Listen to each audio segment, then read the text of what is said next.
to another episode of Your Bestie in Freight. Today we are diving into one of the biggest challenges in logistics, carrier fraud, identity verification, and compliance.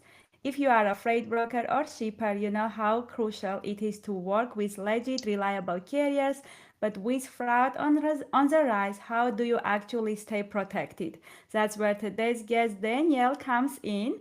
Danielle is a carrier vetting expert with decades of experience in logistics, carrier sales, and compliance. She is part of the team at Discords, my carrier portal, a cutting-edge SaaS platform that is revolutionizing how breakers and shippers onboard, vet, and monitor carriers. So we are going to talk about how to protect your business from fraudulent carriers, why carrier identity and insurance monitoring are critical in 2025 and beyond, how technology is changing the game for compliance and risk management, and of course, we will mix in some fun rapid fire questions at the end because let's be real, logistics needs a little excitement. So let's get into it. Daniel, welcome to the show. Thank you so much for coming in.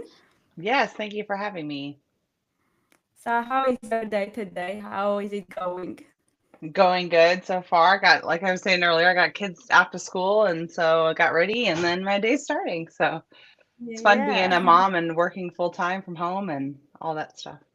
I agree. I'm in the same position, so I get you what you're saying. So let's start with the basics. What exactly does my carrier portal do, and how is it changing the way shippers and brokers vet carriers? Yeah, good question. So my care portal is a vetting tool. So basically, as soon as you are talking to a broker or carrier, you can put in their DOT or MC, and it will pull up whether or not that carrier meets your standards or not.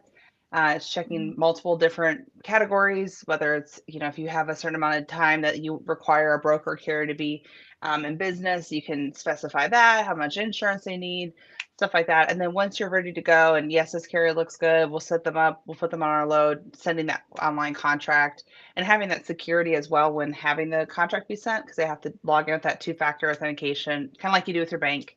So knowing that this is actually the carrier and not just someone posing as them, because I know that's really a huge thing in the industry is these scamsters posing as legitimate carriers. So kind of a Yes. whole process from in the very beginning or first part of your relationship with a carrier, starting off on the right foot by having the proper vetting tools. So that's what my care portal does. That is perfect. We actually use my career portal. So fraud Perfect. is one of the biggest issues in logistics. So what are the most common fraud schemes that seeing in the industry today? Because like they always, experimenting and evolving these, scammers. So what are hmm the ones that are more common in 2025? So far, what I've seen is a little bit less of a carrier posing as somebody else's. I think they've kind of stirred away from that. I think they're buying MCs, Mm-hmm. holding on to those MCs for quite a long time. They may even be running pretty legitimate for a while, and then almost like flip the script, and all of a sudden start taking pallets off of loads, and it's kind of the slow stealing. It's taking people a lot longer to recognize that things are being missing. It's basically once the receiver is saying, "Hey, our inventory is low. What's going on here?" That's months later is whenever that's finding out. So that's a huge problem that's going on. I think it's always happened, but I think it's a lot more common now because these guys are holding on to these MCs for. I've seen one the other day that was for years. Like they owned it for 4 years, and then they just sat on it and was running legit on the side, Yes. and then all of a sudden decided to not do the right thing. So Wow. yeah, Yeah. it's scary. So how does my career portal validate career identities? Like, Yeah. So, let's say if a carrier's never used my care portal before, like they're brand new or something like that, they have to mhm, use their FMCSA email. They get a code sent to them to validate them that way. After that yes, first user is set up, they have their two-factor authentication set up in that process. So then, let's say if they need to add another dispatcher or somebody else, maybe owner operator that can fill out their own contracts, they can approve that by logging in, approving it, or we call the number on FMCSA, verify, yeah, is this guy good to go? Can he fill out contracts for you? Yes, great. We put them on there. So not only just with the initial contract part, but then we also show like the user verification. So if you are, let's say you're set up with like a company, and then this is a new dispatcher we've never worked with before. We also list, who all has been verified, and if they haven't been verified, we'll get that process done, even if you don't have to do a whole new contract.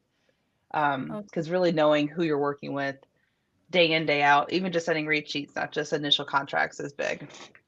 Yeah, I agree.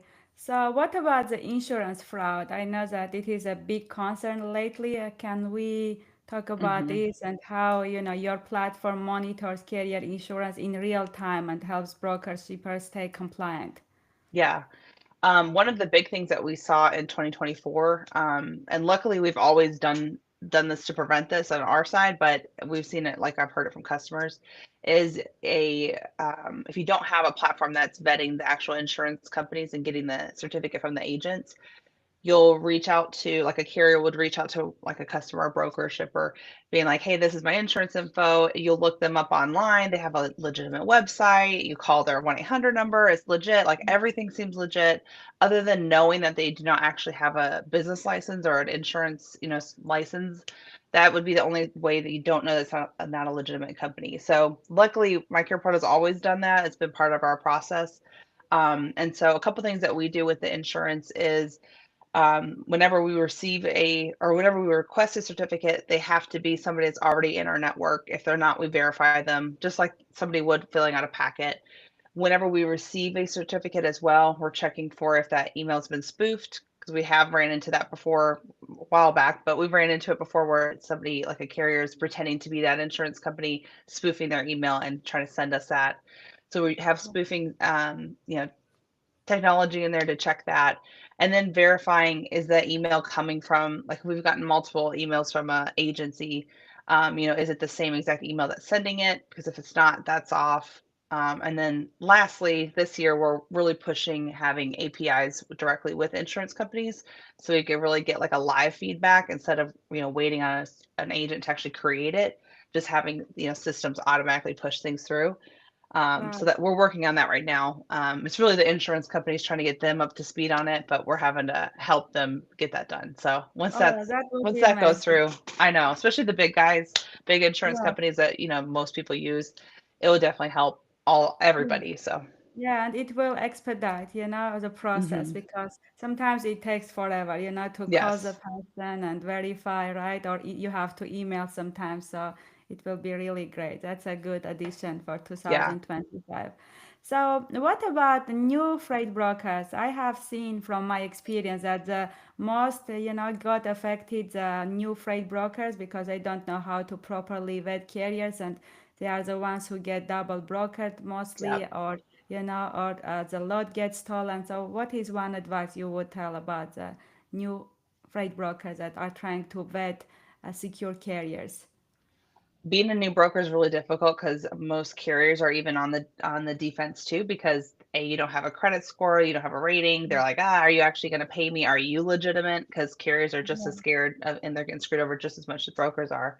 So being a new broker, I think the biggest thing is having your kind of all your ducks in a row, so that whenever you have that challenge where you're talking to a carrier, hey, you don't have a credit score, instead of just bowing down and saying, oh, well, I'll just send you quick pay, or I'll just do a fuel advance or whatever. Those are Mm-hmm. the things that are really, like, those carriers are looking for those brand new, or those scamsters are looking for those brand new brokers, because they know that they're hearing that all day long from legit carriers. So maybe Yeah, they're, pushed down enough to where, oh, well, maybe they'll take a chance on me, and then, and because they're not usually having vetting tools as well. So that's one thing, just still having your ducks in a row on what you're going to say whenever you hit that objection. But then also invest in your tech. Like, I know it's hard getting started and all that type of stuff, but you need some sort of software out there to help you protect yourself, because you can't do it by yourself. It's way too, nowadays you can't do everything. And then yeah. lastly, trust your gut. If it sounds off, the guy seems weird, he's not giving you the right info, trust your gut. Yes, I Yeah. agree. But that trusting God comes with experience. Like Yes. now, when I talk to the dispatcher or carrier, I can identify like 95%. I already know if it is double Yeah. broker or no. But it comes with experience, right? To Right. talk to the carriers, to talk to the dispatchers and the phone number. But yeah, these were all great points. I love it. So, what do you think about the future of fraud prevention in logistics? will look like. Will AI and automation play a bigger role? Or like, we always invest in technology, we try to, make it better, but the Mhm. scammers also becoming better. So how do you see the future? Great question. We were actually just talking to our development team on this and bringing in AI, how much AI we want to bring in because you need it to be fast. We want to keep up with them. But another thing is we don't want the human element to be taken away. Kind of like the experience, like you were saying, like you can't teach a robot to Yeah, understand like, oh, this guy's sounding a little different, or he's giving me this information too slow or too fast. Like you can't teach a yeah, robot to do that, you know? So I I think agree. our biggest thing is making sure that our customers are taught. So part of our training program, so even like for new brokers, like our part of our training program is, hey, if you hear this or you see this red flag with my care portal, these are the type of questions and talking points you should do, or doing like our VIN verification as an extra, check mark. So I think it's going to be a big mixture, and I think some of the companies are going straight to AI and straight to, oh, this may be this, and they're shutting carriers down, are really hurting brokers and shippers from having a carrier network because not every carrier is perfect. We all know that. Sometimes the ones that have some things that have happened in the past, maybe they're cleaning up their act or whatever, like their safety rating, and they're working on it, that type of thing. So I think it's going to be a big mixture, and but AI is definitely going to be more prevalent for sure. Yes, I agree. So the most common one is about double brokering. How does your platform help brokers identify and prevent this from happening, especially the double brokering? Like, is there any specific things that is like related to double brokering? hmm Yeah, the biggest thing is our VIN verification. So, kind of the way that I advise customers to use it is some people do it on every single load, however you want to do it. Maybe this is your first time ever working with this carrier, or this is a higher value load, or they just have red flags. Let's just do an extra security check. But in our platform, basically, once you get the driver's phone number, there's a button that says VIN verification. You type in his number. That sends a text message to the driver that will say, basically, hey, send in a picture of your truck showing your VIN number. Once that driver takes that picture, it does have to be a live photo. Once they send that in, you'll get an email, show you what that picture is. It will tell you, does this VIN actually belong to this carrier? Does it belong to somebody else? Where is this truck?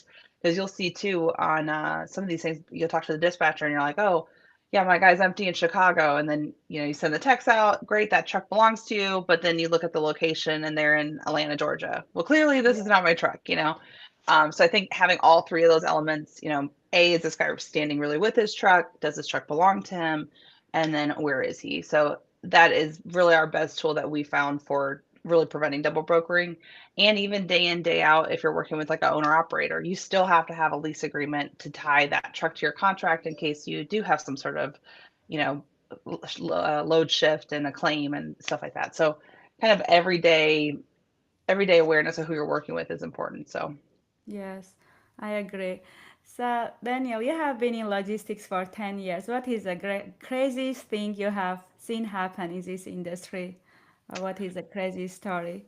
craziest thing. So when I was a broker, I had a load basically stolen. We did find it, but and this was prior. This was prior, I think, to even us using my care portal. But Mhm. basically, it was where I sold high value stuff, so the shipper had to take the driver's license, and they actually did fingerprinting and all that stuff whenever they loaded the truck. So loaded the truck. We thought it was somebody different. It was a double brokering situation. The That driver had went was told to go to a warehouse. They transloaded the load, went on another truck, and then that was heading off to the border basically to go Yeah. wherever. Luckily, kind of caught some red flags at the beginning, and then figured out who the driver was with that driver's license. Thank God my shipper did that. Was able to call them. Hey, what happened? Where's my load? Oh, well, I transloaded it here. And it turns out that facility was actually in about 20 minutes from where I live at. So Wow. we drove down there. We're like, hey, pull up the cameras. We need to know who picked up this load. Found out who picked it up, called the guy. That driver had no idea. Super, super, super awesome driver. Hey, this does not go there. Like, yeah, I thought it was kind of fishy. They said it was a blind shipment. And so it officially got routed the right way. But that scamster was really like even calling the driver, being like, this is your insurance company. We're coming after you. And driver was freaking out. It was mayhem. So that was one of the reasons why I really got into fraud is it happened to me. It happens, I feel like, to everybody. So having those stories and talking about it with everybody too, I think is really important to learn. But Yes. yeah, that was my crazy story. Yeah, that was very interesting. So you were kind of like a police lady. Yes, I You turned got into a lucky. detective. Yes, yeah, detective. And you got lucky that the facility, like, I guess he didn't know that you are living there, right? Right. Yeah. Otherwise, he would have worked somewhere else. Right. They should have picked somewhere else for sure. Yeah. Yeah. It worked out. Yes, so now it is time for some fun. I'm going to throw out a few rapid fire logistics fraud prevention questions so you can answer with the first thing that comes to your mind. Okay. So, if logistics fraud was a movie, what would be the title be? That's a good one. Um, what would be the title? Man, I'm not very good at this. Let's see.